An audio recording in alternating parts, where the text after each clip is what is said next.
Today I have Sarah Suter with me.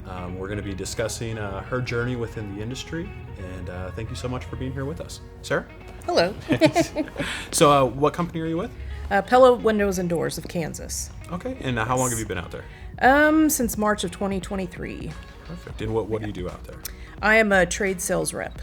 Okay. And what's like a day-to-day through your job scope? Kind of varies from day to day, but mostly out in the field, checking up on job sites, placing orders via truck and computer. Obviously, product knowledge to my customers who are builders, trade sales, trade people. And where were you at before there?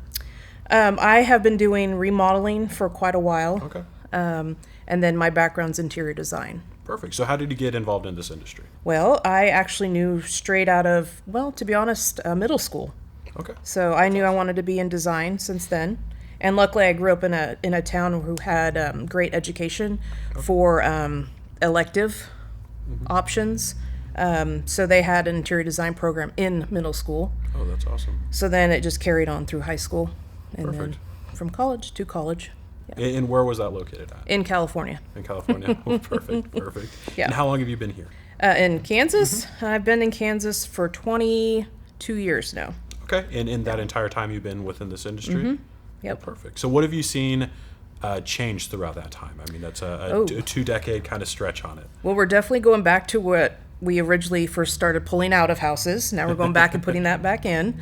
But definitely price changes, obviously increases. I think the simplicity of design has come back since before.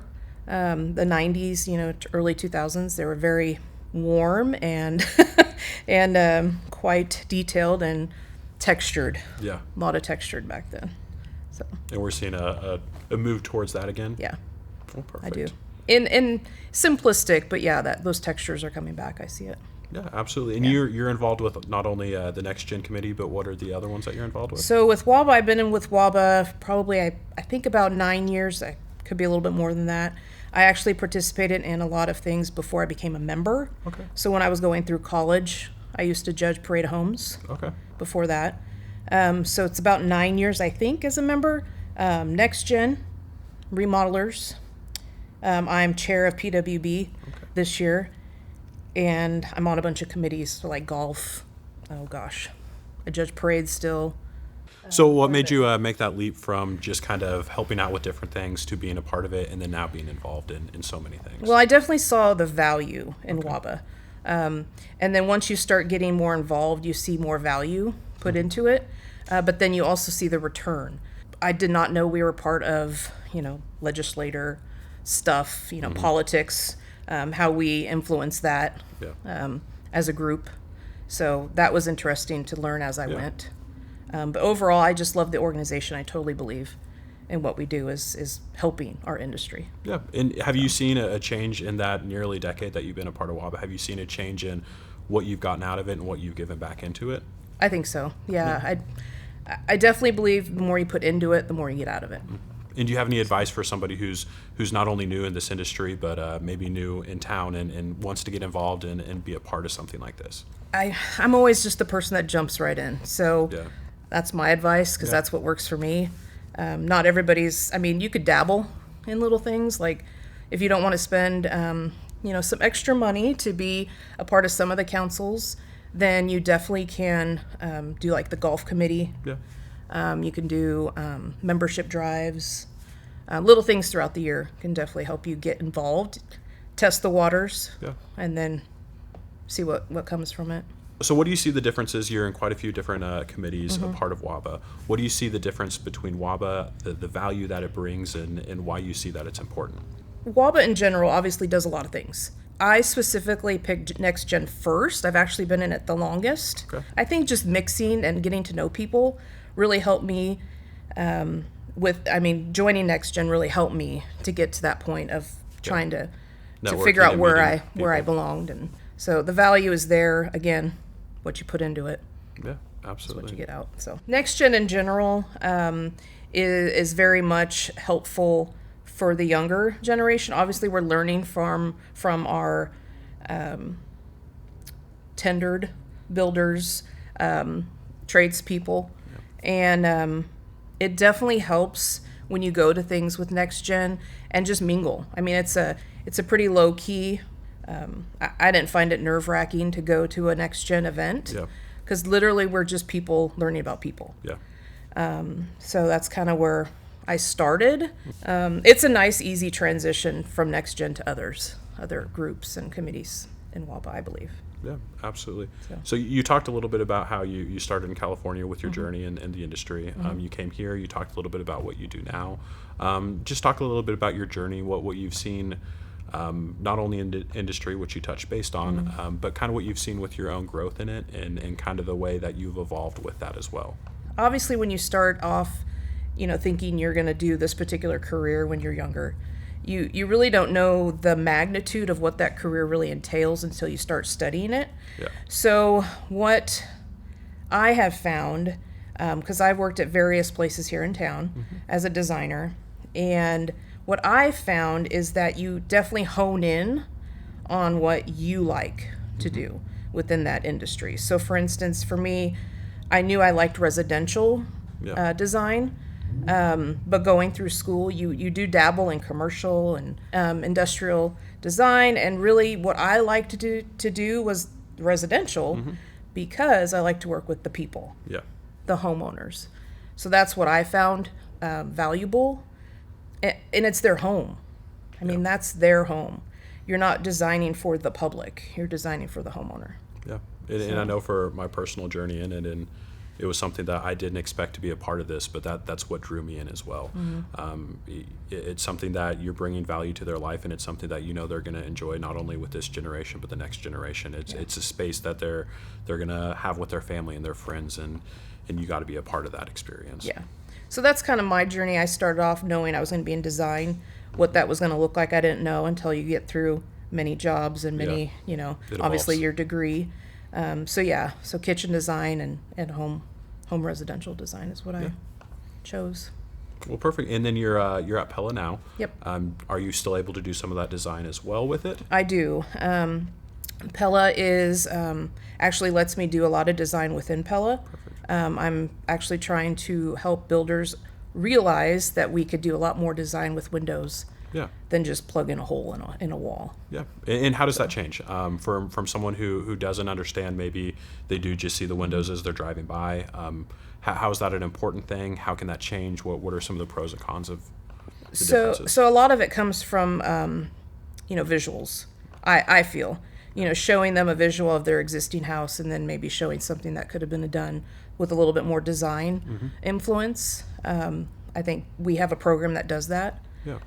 So that we can show them the difference and how that makes their brand elevated, with just not plugging a hole. It's actually putting some thought and purpose into that window.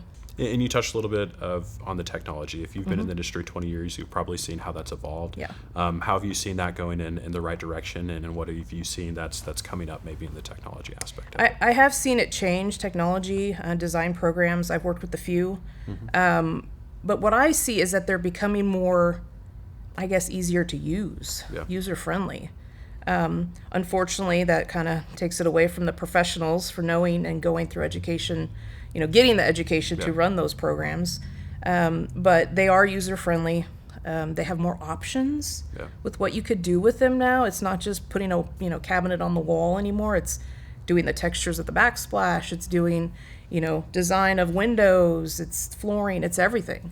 So I think it's a good thing, just because it cuts down on appointments that a designer or a salesperson needs to get to that decision. It does cut down on a lot of time. And have you seen that technology with customers in particular? Have you seen that it's helped them understand their vision a little bit more? We have so many resources like Pinterest or whatever else it may be, where they're able to visualize and have better ideas going into the appointments that they may have with a designer. Sometimes it's a trouble problem, I guess. It could be a hindrance sometimes, especially, and I don't want to generalize who usually does it, but there are particular individuals that do it a little bit more than others. But I still think it's a good thing. It cuts down on what they do like versus what they don't. So I like using it. Yeah, absolutely. And you talked a little bit about just how there's so much more of that technology, but there's just so many more options in general. Oh, yeah. And we see that within the industry, just me being in it a short amount of time, just how much more is readily available, how much more we're able to get now. How's that kind of affected your job? You definitely have to be on your game on what's out there. Competitors, obviously, but I feel like it kind of makes you better knowing that stuff, and they don't have to go. They, meaning the homeowner or the purchaser, doesn't have to go to several places to find out about product or the options. They kind of get it from you if I feel if you're doing your job right. Correct. Yeah, absolutely. Yeah. So changing from design work to selling windows and doors was definitely a change I didn't anticipate. Yeah. It still has design work within, it's still within the industry. But I started not liking what I did. Okay. So I definitely wanted to stay in the industry. Obviously, it's my history, my background, it's what I know. So I had a great manager who sought me out for over a year. So I finally decided that, I'm going to try it. Yeah. So it really isn't that much of a change, to be honest with you. Obviously, product knowledge. But again, I'm still within the industry. Yeah. So, and I still get to design. Mm-hmm. You still have those relationships that still you have all before. those relationships. So going there, you made that change. You talked about the similarities on it. What are some of the differences? What have you seen going to Pella as some of the positives with changing within the industry? So going to Pella, it's definitely, since I came from the remodel world, obviously less wheels are turning with the project of windows versus the whole project of a remodel. Yeah. So, but I feel like it does still help that I had that background so that I can understand, when I'm putting this window in, what's going next to it. Is there going to be a cabinet? I can offer suggestions, transitions on flooring to that door or what have you. So my background still helps me with selling windows and doors at this point. So I feel like it's actually a plus, a positive. Yeah, absolutely. For sure. So what would you say, Pella compared to competitors, what are some of your guys' advantages? What's a good reason to choose you guys over somebody else? We definitely have a great lineup of windows and doors. We have obviously vinyl. We have a couple lines of vinyl for, your base entry level product. We do have multi-slide doors, which are very sought after right now. We have fiberglass, which is the 100% fiberglass product, which is great in our lovely Kansas weather. Yeah. And then we also offer the higher end, meaning there's more options in a wood clad product. So we could do everything from squares to circles and everything in between. So basically we can usually fit everyone's need with doors and windows. I really like the fiberglass line. Okay. So once I decide to pull that trigger on my own house, 26 windows, I will definitely put in the fiberglass. And what are some of those pros in our environment? Somebody maybe coming from somewhere else or their first time remodeling their home, why would they choose fiberglass over something else? So fiberglass does not flex. So we have humidity. Our houses move all the time. So a lot of the homes built in the early 1900s, 1920s, they all had wood windows with weights. I'm sure we've all seen them, or at least had a friend who had a house with one. They don't move anymore, hardly ever. So the wood, it definitely causes problems with being operable. Yeah. So that's my background on my windows for my own home. Most of my windows don't work. So I would really want to make sure that my windows worked and that they stayed working for years and years to come. Absolutely. So fiberglass doesn't move. It'll be strong and sturdy throughout the whole life of, I'm hoping, never to move out of my house, but we'll see what happens. Yeah. And that's one thing you kind of touch on with Kansas in particular. We'll have one day where it's very warm. We'll have one day where it's freezing cold the next day. So we have that fluctuation maybe a little bit more than other places around the country. So we do see stuff like the wood that expands and contracts a little bit more rapidly than it may somewhere else. You see that in gapping with cabinets. You see that with gapping in wood floors. So it's definitely something that a customer may not notice that with their window, but it's definitely something that they can maybe see that as one of their problems that they have. Well, and then coming from California, we didn't have a lot of humidity. Yeah. I mean, it was pretty nice all the time. Yeah. So we didn't have to worry about things moving as much. Yeah. So, and I feel like it's really the humidity that does it, obviously. Oh, So, so changing careers throughout the 20 some odd years that I've been here, I definitely have had one constant, and that's WABA. Yeah. Getting a little bit older now, so NextGen is not in my near future. I will be kind of graduating from NextGen, but I do have all the other hats that I wear within WABA.